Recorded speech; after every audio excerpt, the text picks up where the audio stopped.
death penalty may be a problem as two hitmen in Sandhu case are named by police seeking arrests.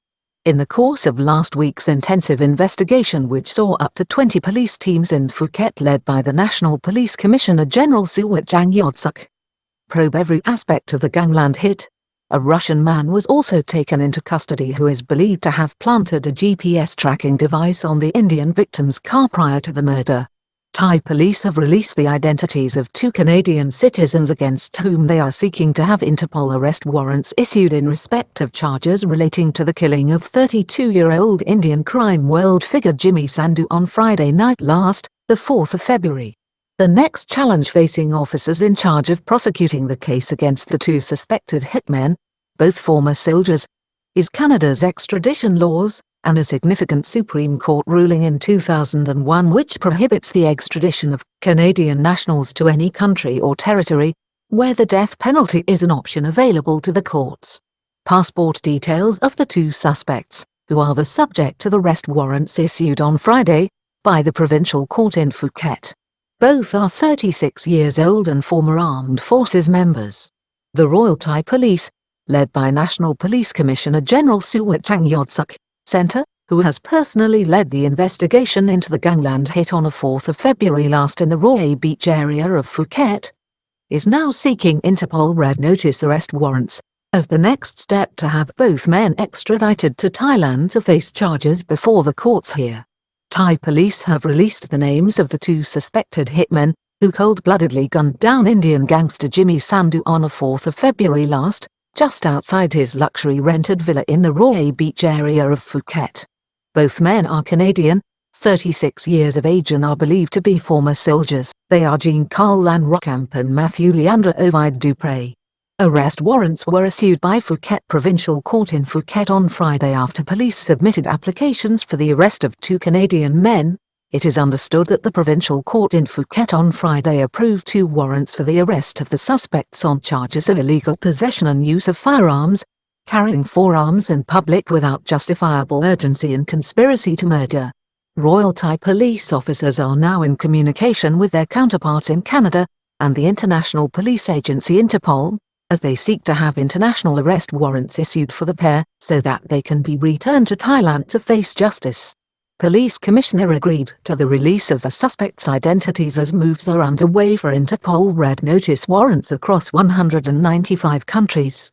The release of the identity of the suspected killers was approved in the last 24 hours by Thailand's National Police Commissioner General Suwat Jang who has played a leading and decisive role in the investigation to identify and bring the hired assassins to book since the weekend before last. The Interpol arrest warrants, red notices, when issued, will be effective in 195 countries around the world, although the process to have the men extradited to Thailand will present authorities here with another challenge. In the last few days, the Royal Thai Police revealed that both men flew out of Thailand separately on the Sunday after the Friday night attack after one boarded a flight from Phuket to Suvarnabhumi Airport.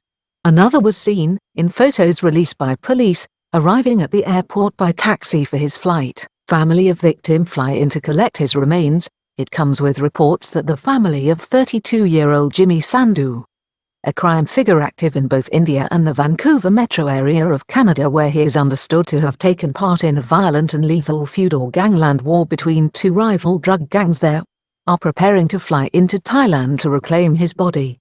It was initially ordered to be taken to Police General Hospital in Bangkok for an autopsy, but is now understood to be held at the Vachira Phuket Hospital morgue on the resort island.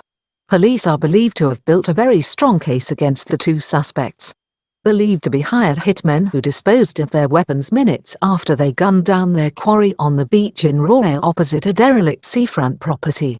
Guns located on Roy Beach were owned by Thai nationals including a policeman in northern Thailand. The two weapons are reported to have been legally registered to Thai nationals with reports that one of them is connected with a policeman in northern Thailand. It is believed that investigating officers are seeking to question both men as part of their investigation.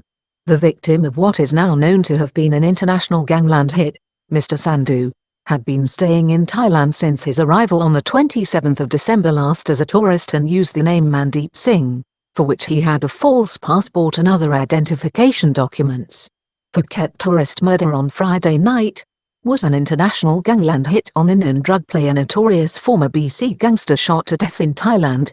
He was deported from Canada in 2016 after a long battle with immigration authorities there and a violent career in crime as an active member of the United Nations drug-dealing gang in Vancouver and Abbotsford, where his exploits were covered extensively by the long-established Vancouver Sun newspaper. Jimmy Sandhu pursued a life of crime in Vancouver after immigrating with his family when 7 years old. Vancouver is a city and large metropolis in Canada with a multicultural population of 2.6 million people, where only 47% of residents are of European descent. Jimmy Sandhu was convicted of various offences including carrying legal firearms in his criminal career in North America, but police in Vancouver and the smaller city of Abbotsford, where the gangster resided, warned that he was a target for assassination and that, therefore, he was a potential threat to the public before his detention and eventual deportation back to India. Sandhu had come to Canada in the 1990s aged 7 with his family as an immigrant. Phuket tourist murder on Friday night was an international gangland hit on a known drug player. Mr. Sandhu later fled India in 2018 after police there unearthed a ketamine factory and spent his time traveling between Dubai and East Asia. While the fully automatic and CZ semi-automatic 9mm handguns used in the hit forensically examined, the two handguns used in the 4th of February killing, located by police last week, were while the 9mm fully automatic and CZ 9mm semi-automatic. The guns were recovered last Thursday and were being forensically examined by police before they applied for arrest warrants for the two Canadian suspects on Friday, which were subsequently approved by the court. In the course of their investigation, which is understood to have involved up to 20 different police teams, under the personal supervision of the National Police Chief, General Suwat, a Russian national, was detained last week for questioning. He was found to have fitted a GPS tracker device to the car of the victim at his villa home, where police are also understood to have discovered quantities of ketamine. Police investigators also revealed that both Canadian suspects travelled separately from Thailand on Sunday, the 6th of February, leaving Suvarnabhumi Airport on separate international flight routes, with one heading to Frankfurt and the other to Amsterdam. Landmark Supreme Court ruling in Canada in 2001 looms if the two Canadians are eventually arrested. It is thought that one of the main hurdles facing the Royal Thai Police at this time will be the question of extraditing the two suspects to face justice in Thailand. The kingdom still has the death penalty on its books, and carried out an execution at Bangkok prison on the 18th of June 2018. Fingerprints being sent to Canada. African murder suspect is Nigerian and not South African, as reported in 2001. The Canadian Supreme Court, in a landmark ruling, set a precedent that Canada may not extradite offenders to another jurisdiction, where they may be subject to the death penalty.